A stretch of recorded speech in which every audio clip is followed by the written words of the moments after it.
Donc, nous poursuivons toujours notre séjour en Haïti et nous voulons vous rapporter les plus belles images. Et Marianne est avec nous depuis tout ce temps-là. J'ai appris à mieux la connaître, mais j'aimerais vous la présenter encore plus. Puis elle a composé une belle chanson, Autant, où elle se présente elle-même. Marianne, je te laisse l'interpréter. Merci. Donc voici Autant. Elle est plus belle avec du violon, mais comme je vous ai dit, on est un peu limité en Haïti. Autant tu as passé, mais où étais-je? Parti faire le tour de la terre.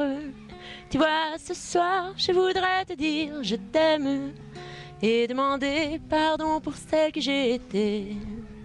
Car si la vie est tellement douce et tellement belle, il m'a fallu bien des années pour le chanter.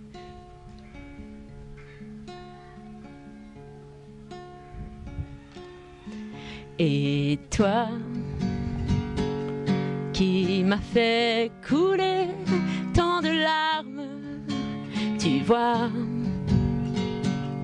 ce que pour rien j'ai fait un drame, alors qu'hier je m'acharnais sur ton charme. Ben aujourd'hui on s'amuse comme des enfants. Et si j'ai voulu que plus jamais on ne se parle, ben nous voilà de bons amis tout simplement.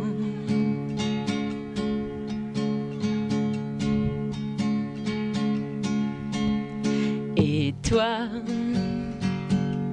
homme de ma vie, homme de mes rêves, dis-moi, vraiment un jour te trouverai-je? Car si la vie m'a montré que je suis invivable, ben aujourd'hui je me connais un peu mieux.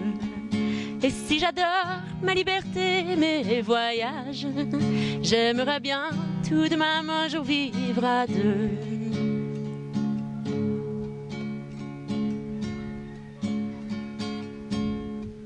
Autant tu as passé, mais où étais-je? Parti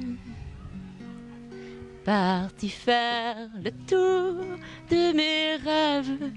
Tu vois, ce soir, je voudrais te dire je t'aime et demander pardon pour celle que j'ai été. Car si la vie est tellement douce et tellement belle, il m'a fallu bien des années pour le chanter. Oui, ce soir, je voudrais te dire je t'aime et demander pardon pour celle que j'ai été. Car si la vie est tellement douce et tellement belle, il m'a fallu bien des années pour le chanter. Oui, ce soir, je voudrais te dire je t'aime et demander pardon pour celle que j'ai été. Car si la vie est tellement douce et tellement belle, il m'a fallu bien des années pour le chanter.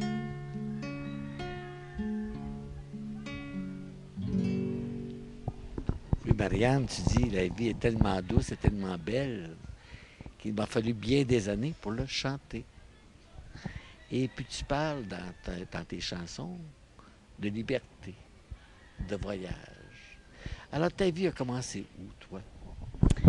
C'est-à-dire où je suis née, ben, c'est un peu compliqué. J'ai été conçue en Grèce, mais je suis née à Montréal. Donc, mon père est grec, ma mère est québécoise. Et ça fait 27 ans. J'ai 27 ans. Et c'est ce qui explique ton nom, hein? Giannatos. Giannatos. Oui. Giannatos, plutôt. Exactement. Giannatos. Oui. Alors, il y a 27 ans. Et qu'est-ce qui s'est passé depuis 27 ans? Qu'est-ce qui s'est passé? J'ai eu vraiment une super vie. En gros, là, des fois, je dis à mes amis, puis ils réagissent drôlement, que je mourrais demain et je serais comblée de tout ce que j'ai vécu. Mais bon, j'ai été à l'école, j'ai voyagé. Pour gagner ma vie, j'ai plutôt travaillé comme serveuse et comme préposée aux bénéficiaires. Puis là, depuis la dernière année, je me consacre pas mal à temps plein à mes chansons. Donc la musique, c'est vraiment une passion pour moi. En fait, c'est ma grand-mère qui m'a appris le piano depuis que j'étais petite. Puis la guitare, je l'ai appris par moi-même, et voilà. Et dans ta chanson, Autant, tu parles de liberté. Tu parles de voyage. Bon, je suis sûr que tu es allé à l'école comme beaucoup d'autres. Hein? Tu m'as dit que tu as partagé que tu étais allé à l'école grecque, spécialement à Montréal. Mais très jeune, tu as pris la route du monde. Oui. Hein? Comme d'autres Québécois le font aussi, à ton âge, hein? Il y a beaucoup de Québécois qui prennent la route du monde. Et ça t'a conduit où et pourquoi? Oui, bien en fait, mes premiers voyages, je suis allée en Grèce, mais ça c'était différent, c'était pour aller voir de la famille. Puis j'ai beaucoup aimé, là, je me sens très grecque. Mais mon premier grand voyage que je peux dire, c'est à 18 ans, je suis partie toute seule avec mon sac à dos pour la Thaïlande. En fait, je voulais partir en Inde, mais on m'a dit qu'il y avait de fortes chances que je revienne pas. Fait que j'ai opté pour l'Asie du Sud-Est, qui est quand même idéal quand on est une femme qui voyage seule. Puis mon périple m'a conduit de la Thaïlande au Laos, en Malaisie, à Singapour. J'ai même traversé en Chine. Mais au-delà de tout ce que j'ai vu, je pense que je peux dire que c'était la première fois de ma vie que j'entrais en même temps au fond de moi-même. Fait qu'en même temps, je découvrais le monde. Fait que je suis comme née un peu dans ce voyage-là, mais en même temps, je suis née parce que j'allais au fond de qui je suis. Et qu'est-ce qui t'a amené à faire ce voyage? Ces voyages. Oui, j'imagine que c'est une soif d'absolu. Je pourrais vous conter un peu mon autre après, mais je pense que c'est vraiment une soif d'absolu. J'étais comme insatisfaite. J'étais tout le temps un peu insatisfaite, mais en même temps comblée à la fois. C'est drôle. Si je remonte à ma tendre enfance, j'étais un enfant très mélancolique, très intérieur. Aujourd'hui, des fois, je me mets à parler, puis j'arrête plus, mais j'étais très introvertie, puis c'était comme, je pense, vraiment une soif de Dieu. Maintenant que j'y pense, parce que ça m'a pris du temps pour comprendre que c'était vraiment ça. Puis je le cherchais, puis j'avais besoin d'aller au bout du monde pour le trouver. Puis c'est vrai que ça m'a permis vraiment d'y toucher. Puis pas parce que j'ai des mauvais parents ou que les gens autour de moi étaient pas fabuleux, mais c'est comme si je les prenais pour acquis, puis j'étais surstimulée peut-être d'une certaine manière. C'est très facile, je pense, dans notre société de l'être. Qu'est-ce que tu as vécu là-bas, en Thaïlande, Laos? C'est loin de nous, hein? C'est l'Asie, c'est loin. Ouais. Et pourquoi avoir choisi ça? Qu'est-ce que tu as vécu? Tu t'es trouvé, t'es rené, là? D'une certaine manière, je suis renée. Je pense que je suis renée particulièrement parce que je suis allée au fond de moi-même, comme je dis. C'est drôle parce que d'une façon, on me disait courageuse, mais d'une autre manière, j'ai un côté super attaché au monde, puis je pleurais pendant la première semaine. Je me sentais quasiment comme une petite fille de 5 ans qui est envoyée dans un camp de vacances. Je l'ai pas dit, là, j'étais un petit peu orgueilleuse, tu sais. Fait que, mais j'écrivais, j'ai toujours tenu des journaux intimes. Puis, en fait, je pense qu'il faut toujours passer par la souffrance pour découvrir les plus belles choses dans la vie. Puis je suis comme allée au bout de cette souffrance, de cet ennui, de cette mélancolie, je sais plus, mais puis ça m'a tellement rapprochée de mes proches. C'est un peu paradoxal. J'étais à l'autre bout du monde, mais je me suis mis à les aimer d'une nouvelle manière. C'est ça. Mon voyage suivant, ça a été en Turquie, en Grèce et en Italie puis en Autriche. Mais la Turquie, c'était aussi parce que j'étais très attirée par le monde musulman. Puis l'Asie, un peu par le monde bouddhiste. J'avais besoin de voir toutes les autres religions. Pourquoi je me disais, je peux pas être dans la vérité puis tout le monde est dans le tort. Tu sais, puis je cherchais. J'étais comme un peu perdue, mais là, je vois tout ça différemment aujourd'hui. Mais la quête a été vraiment fructueuse, je peux dire. Et puis on est en décembre 2011, et voilà qu'Haïti se présente. Oui. Et tu peux, toi, voir le partage entre ce que tu as vécu et puis aujourd'hui. Alors, pourquoi Haïti? Je peux vraiment pas répondre à cette question. Il y a pas que je voulais pas venir, mais ça m'est vraiment tombé du ciel. C'est ça, tu le sais, là, mais c'est l'abbé Pierre Rivard, notre curé de paroisse. Je lui disais, Dieu m'a envoyé une super épreuve, c'est que ça faisait un jour au complet quasiment que je pleurais, fait que je me suis plaint, je me suis dit peut-être j'ai besoin de vacances. Puis c'est vraiment pas mon genre de dire ça. Fait que j'y ai confié. Puis là il disait, c'est ça, il m'a proposé quasiment d'aller dans le sud, je sais pas trop, puis il y avait quelque chose là-dedans qui m'attirait pas. Puis il y a eu un flash que son ami, l'abbé Claude Sauvageau, partait avec l'abbé Yves Rancourt pour Haïti, dans une mission un peu mystérieuse. Il vous a appelé tout de suite. Puis vous avez envoyé le email. Puis quand j'ai vu qu'on serait accueillis chez Jean-Paul et qu'on travaillerait avec les mourants de Calcutta, j'ai fait, mais ça se peut pas. Parce qu'un autre de mes rêves, j'avais toujours rêvé d'aller à Calcutta aider les mourants. Mais j'ai vu ça. J'ai vu que c'était pas très clair en même temps la mission, ce qui m'a beaucoup plu parce que j'ai un côté très créatif. Puis des fois, quand les choses sont trop encadrées, je me sens moins appelée. Puis tout de suite, je sais pas comment expliquer, mais j'ai senti qu'il fallait que j'y aille. Puis 2 jours plus tard, j'avais trouvé mon billet d'avion, puis ça fonctionnait avec tout le monde. Fait que je suis ici.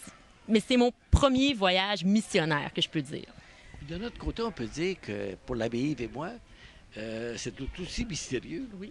Parce que quand j'ai reçu l'appel de mon ami Pierre, de voir une jeune femme de 27 ans qui voulait sortir ou venir avec 2 prêtres de notre âge en soixantaine, Oui, il y a ça. c'est tout qui m'a inquiété. Pas pour nous, mais pour toi. Je veux dire, vas-tu s'ennuyer qu'on allait chez un autre qui était dans la fin de la cinquantaine, tu sais, et que tu répondes de toute façon aussi rapide. Tout s'est passé dans un quart d'heure.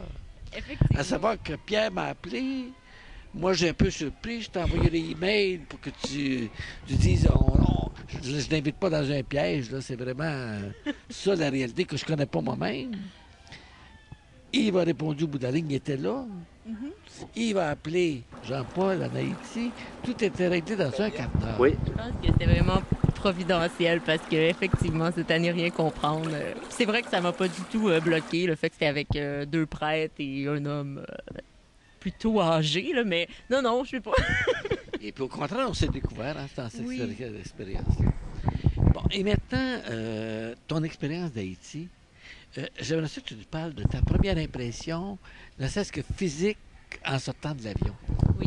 Alors qu'il faut dire que, parce que notre voyage à Yves et moi a été planifié, on a voyagé ensemble, mais toi, parce que tu savais bien pitonner sur Internet, tu as trouvé un autre billet d'avion et tu es arrivé une journée plus tard.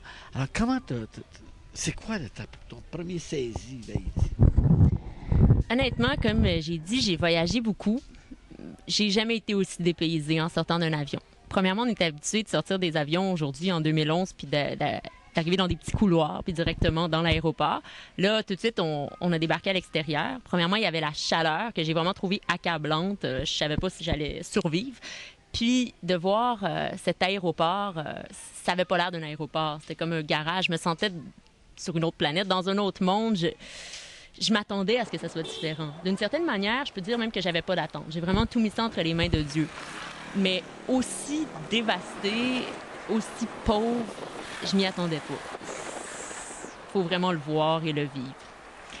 Mais en même temps, je tiens à dire que je m'attendais à être choquée, choquée, c'est-à-dire avoir un grand choc émotif. Mais curieusement, tout a coulé beaucoup. Ça s'est fait beaucoup plus naturellement que j'aurais cru. J'avais comme une très grande sérénité. Puis j'ai vu du monde tellement souriant. J'étais comme... J'arrivais pas à être choquée par cette pauvreté. La pauvreté me dépassait. Mais encore, elle me dépasse. Mais en même temps, il y a une beauté là-dedans. Puis ces gens vivent dans le moment présent d'une manière que j'ai jamais vue. Puis je vis ça super bien. C'est comme un petit paradoxe dans tout ça, là, mais... Et bientôt, on achève notre voyage. Oui. Dans les derniers jours. Alors, est-ce que tu peux nous partager tes impressions? Là, c'est la première. Bien sûr, on a vécu différentes expériences. Hein? Ouais. Et avec quoi tu repars? Comme impression, j'entends. C'est dur à dire. C'est sûr que je pense qu'après un voyage, c'est au retour souvent qu'on réalise vraiment qu'est-ce qu'on a vécu, qu'est-ce qu'on a appris. Mais vraiment, à cette question-là, je suis un peu sans mots. Il y a le mouroir de Calcutta qui m'a... Là encore, excusez, je finis pas mes phrases, là, mais là encore, je peux dire que je m'attendais à être choquée. Ben, oui, excusez.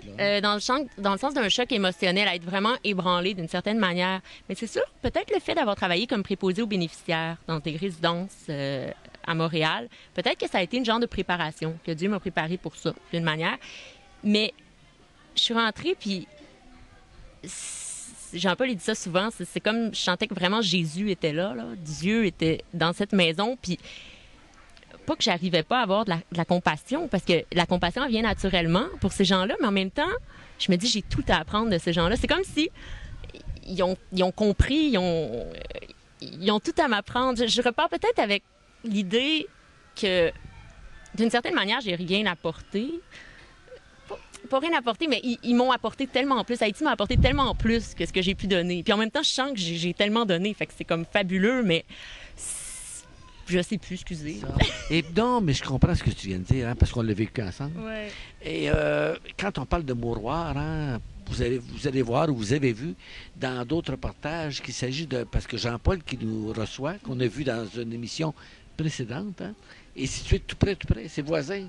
Oui. d'un mouroir. Hein? Alors, nous, on n'a pas l'habitude d'avoir de mouroir. Hein? On connaît CHSLD où il y a tous les soins possibles et impossibles pour les personnes en fin de vie, Oui. comme moi, ma mère a vécu, là. Bon, on connaît ça. Mais là, c'est vraiment des personnes qui sont en fin de vie, phase terminale, on peut dire, hein? Et dont les sœurs de Mère Teresa ont soin. Et c'est une expérience, c'est pas des chambres confortables. Nous autres, on vise, hein, des chambres individuelles, puis tous les soins. Moi, j'ai vécu ça pour ma mère. C'était important qu'elle ait sa chambre individuelle. Mais vous verrez par les images, hein, qu'on rapporte que c'est comme des dortoirs. Oui. C'est comme des dortoirs où les gens vivent. Hein. Et on a avec nous, Jean-Paul a parlé, puis on aura des photos à vous montrer, hein, des soins très, très simples, de base. Oui. Soins des cheveux, soins des massages, hein, pour rendre la vie plus agréable en fin de vie. Des soins très, très simples, hein, Oui. qui nous est donné de vivre. Mais vous voyez, je pense que la richesse, c'est beaucoup dans les relations humaines. Hein? Puis des fois, je me dis qu'on est un peu dans le champ à toujours chercher notre confort maximal, puis même les chambres individuelles. Je pense aux résidences de personnes âgées où j'ai travaillé, puis la plupart se sentaient si seuls. Puis quand on voit aujourd'hui plein de dortoirs comme ça, au début, on peut être un peu choqué. Ça peut nous faire penser à des temps très plutôt négatifs qui ont existé, là. Mais je pense que les gens sont peut-être mieux, d'une certaine manière, à être tous entassés, mais ensemble, puis à être en relation, que à être toujours séparés, isolés, à chercher cette intimité, mais qui est peut-être pas si satisfaisante qu'on croit. Et puis peut-être dans ce sens-là aussi le choc, hein, de la jeunesse en fin de vie. Oui. Parce que dans ces maisons-là qu'on a visitées, nous autres, en tout cas, là, fin de vie, CHSLD, chez nous, veut dire personne âgée. Personnes souvent du 4e âge. Oui. Alors qu'on a vu des personnes de ton âge, et un peu plus jeunes, et des vraies personnes âgées, c'est des unités. C'est des unités. Et c'est ça qu'on voit. Hein? Hein? Moi, c'est la parole de l'Évangile qui me revient, c'est les pauvres vous précéderont dans le royaume des cieux. Et c'est ça qu'on a vu. On a donné l'onction des malades, par exemple, à des personnes. Hein? Alors, c'est un peu dans cette... Bon, c'est une première impression. On a visité d'autres choses aussi. Hein? On est allé dans des orphelinats où ton âge, hein, te rappelait ça des moments avec des bébés. Tu as vécu l'expérience, hein, des petits-enfants qui voulaient se laisser prendre. Qu'est-ce que tu as vécu là-dedans? Je pense que ça a été ce que j'ai trouvé le plus difficile à date dans le voyage. C'est dans un des orphelinats, un orphelinat des Sœurs de Calcutta, des missionnaires de la Charité. On est allé pour voir les enfants.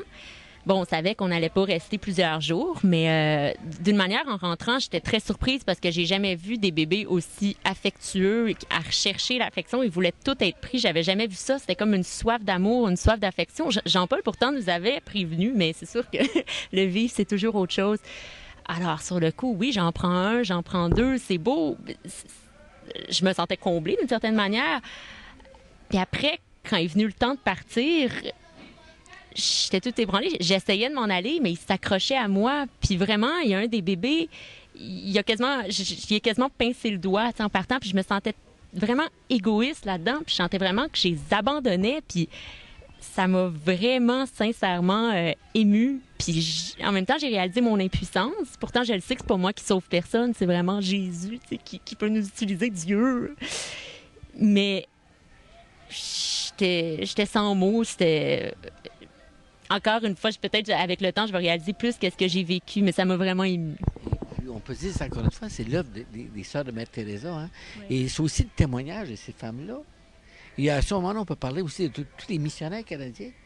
Je savais qu'il y avait plusieurs missionnaires canadiens, mais on a réalisé, hein? On a vu les Clercs de Saint-Viateur, on a vu les Sœurs de la Charité de Saint-Louis, puis on en a vu d'autres aussi, des Canadiens.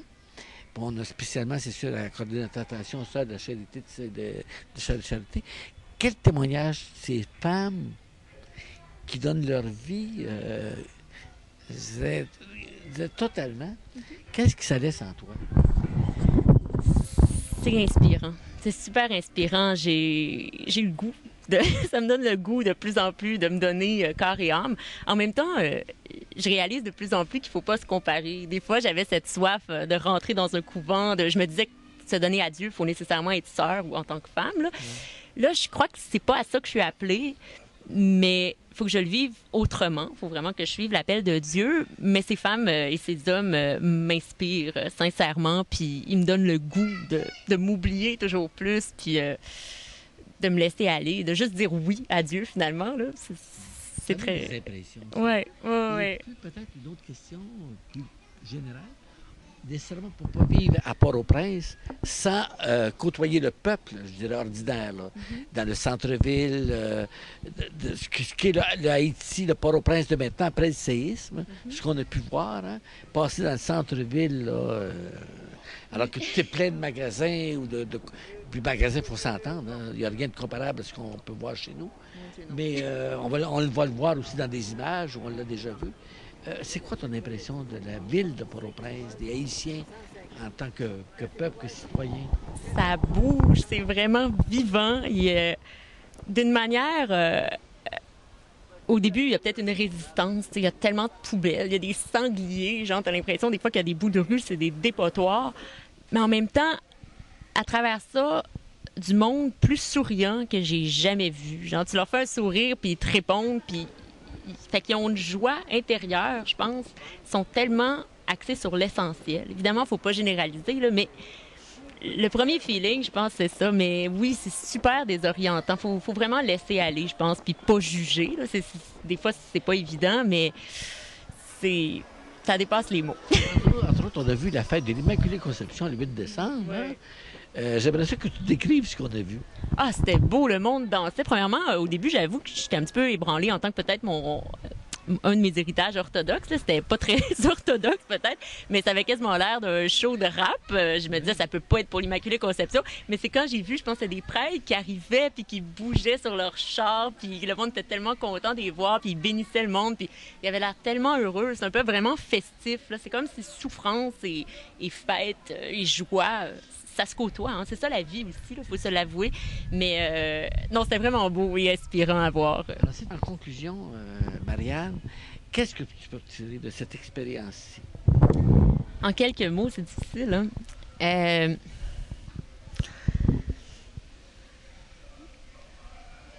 Que la vie est tellement belle. C'est fou, là, mais c'est tout ce que j'ai à dire. En revenant, je vais sûrement pouvoir vous témoigner d'autres choses, là, mais... Je suis fascinée. Le monde est tellement diversifié. Je veux dire, mon dernier voyage, c'était en Italie. T'sais. Est-ce qu'il y a des pays plus différents qu'Haïti et l'Italie? Puis j'ai un côté aussi en moi très attiré par la beauté, esthétiquement, aller prendre des petits cafés le matin ici. Il n'y a rien à ce niveau-là. T'sais. Mais en même temps, pour tout ce qu'il n'y a pas, il y a autre chose. Alors, la vie est vraiment belle. Tu le disais, ça, c'est une expérience unique. Oui, hein? unique. C'est peut-être ton voyage le plus dépaysant, ce que tu m'as partagé. Je pense que oui. Puis en même temps, l'expérience la plus unique, ce que tu m'as partagé. Oui, puis aussi avec les gens avec qui j'ai vécu. C'est vraiment fabuleux. On était super bien accueillis par Jean-Paul. On a rencontré des Haïtiens, Billy, Marie-Marthe. Puis... Partager de la vie en terminant, de la vie qu'on partageait dans une maison. On est chanceux parce qu'on vivait dans une maison tout près du foyer de Mère Teresa avec Jean-Paul Lachance, qui était notre hôte. C'est ça, il y a beaucoup de voyages peut-être humanitaires qui sont organisés, puis c'est très beau, puis... mais ce que j'ai vraiment aimé de cette expérience, c'est que je voulais pas partir justement avec l'idée que j'allais changer le monde. Je voulais vraiment partir humblement en étant moi-même. Fait que je dirais à n'importe qui est un peu peut-être blasé de la vie en Occident, parce que c'est pas évident. Puis j'ai tellement été parmi ces gens-là qui prenaient les choses pour acquis puis qui n'arrivaient pas à trouver son bonheur, alors que je réalisais bien que j'avais tout à comparer à d'autres. Mais de juste, c'est ça, aller faire un tour en Haïti. Je pense que c'est ça, j'ai composé une petite chanson sur le toit, je pense que c'est hier ou avant-hier, sur le toit de la maison à Jean-Paul, qui s'adresse, c'est un début, c'est un couplet avec un refrain, puis ça s'adresse justement à un jeune qui serait vraiment souffrant. Puis souvent, quand on se sent souffrant en Occident, peut-être qu'il y a une grande culpabilité qui vient avec, parce que c'est pas le même type de souffrance que la souffrance des pays du tiers-monde. Mais en gros, ce que je veux dire pour quelqu'un qui voudrait venir, c'est de juste venir. C'est la chanson que tu as composée ici même. Oui, viens faire un tour à Haïti. Et qu'on va entendre. Mais avant, je voudrais dire à ceux et celles qui nous écoutent, qu'ils soient de ton âge, qu'ils soient du mien, Ou plus jeune, ou plus qui vieux. soit entre les deux, hein, que c'est possible. Jean-Paul a vécu une première expérience avec nous, mais sa porte est ouverte à d'autres maintenant, hein, qui voudraient vivre l'expérience, qu'on va vous présenter largement dans les prochaines émissions. Alors, si jamais vous voulez vivre cette expérience-là, que Marianne vient de vous décrire avec son cœur, avec ses paroles, avec ses chansons, que moi-même je vous parle. Alors, vous pouvez toujours me contacter, c'est facile. Alors, c'est ceux qui sont du réseau CTRB, ceux qui sont du réseau CTB. Vous pouvez toujours me contacter au 450-836-4289. C'est mon numéro de téléphone. Alors, je le répète, 450-836-4289. Ceux qui aiment mieux prendre par Internet, hein, par le courriel, alors c'est Sauvageau C A commercial belle.net. Sauvageau C belle.net. Il me fera plaisir de vous mettre en contact avec la Bérancourt, avec des personnes, avec Jean-Paul, avec des personnes qui pourront téléphoner à Jean-Paul, qui pourront téléphoner à la Bérancourt, pour avoir Marianne aussi, pour communiquer avec toi. On peut aller prendre des cafés, puis je peux leur en C'est parler. ça, Marianne peut venir dans notre région de la Naudière. Hein, t'es bienvenue. Bien sûr, merci. Je sais le petit moyen de l'attirer, c'est que je donne pas de bouffe. Mais capable d'en prendre, c'est ça qui est très, très chanceuse. Alors, je pourrais être invité chez moi n'importe quand. Merci. Alors, si jamais vous voulez venir rencontrer Marianne à Berthierville, chez moi, alors, c'est facile, hein? Elle est déjà venue. Elle est venue maintenant une fois. C'est Alors, très bon. tu reviendras. Alors, je vous invite à venir la rencontrer. Vous avez des inquiétudes, vous avez des questions, vous avez des goûts. Vous voulez venir voir Jean-Paul, elle va vous en parler. On pourra vous montrer aussi des photos, hein, des vidéos qui précisent un peu tout ça. Alors, on insiste là-dessus. Mais maintenant, Marianne t'a composé en terminant une belle chanson, hein, refrain, couplet. Viens voir Haïti. Hein, je pense que comme point de départ, il y a rien de plus beau que de dire ça. Oui. Viens voir Haïti. Évidemment, c'est la première fois que je vais la chanter à du monde. Alors voilà, fraîchement écrite.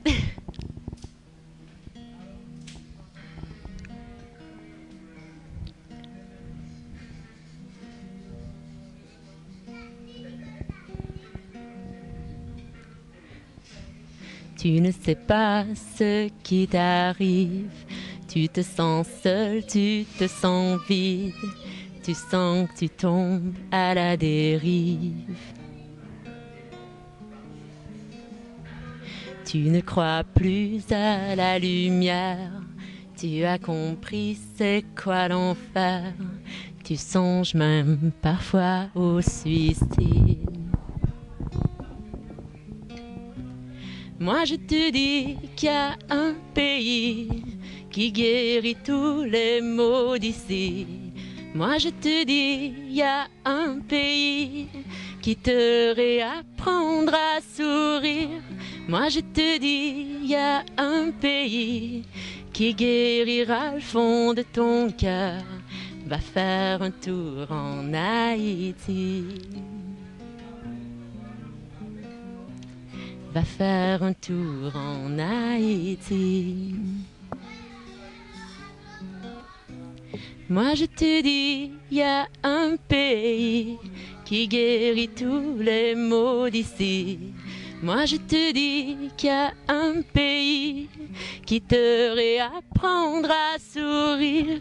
Moi je te dis, il y a un pays qui guérira le fond de ton cœur. Va faire un tour en Haïti.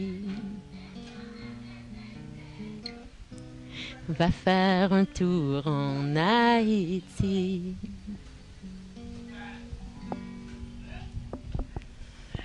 C'est vous, Marianne. Merci. Merci infiniment. Merci beaucoup. Et vous tous, hein? Viens faire un tour Oui. en Haïti.